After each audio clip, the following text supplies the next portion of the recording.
महाराष्ट्र सांगली जिल्लार एक सार कारखाना रे 2 जन महिला समेत जड़े सुरक्षाकर्मी मृत्यु होईछि। एथिसहित 9 जन आहत होई डाक्तरखाना रे भर्ती होइछन्ति।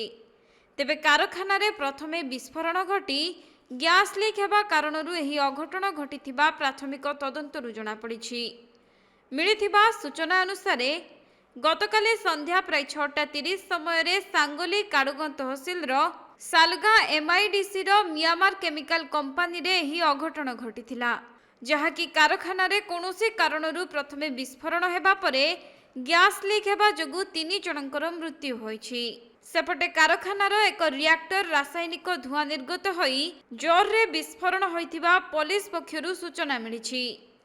तेबे संगे संगे आहत होइथिबा 12 जनଙ୍କୁ उद्धार करी हॉस्पिटल रे भर्ती करा जाइथिबा बेले सेठारे 3 जनकर मृत्यु होइछि एवं अन्य 9 जन चिकित्सित हेउथबा जଣା पड़िछि।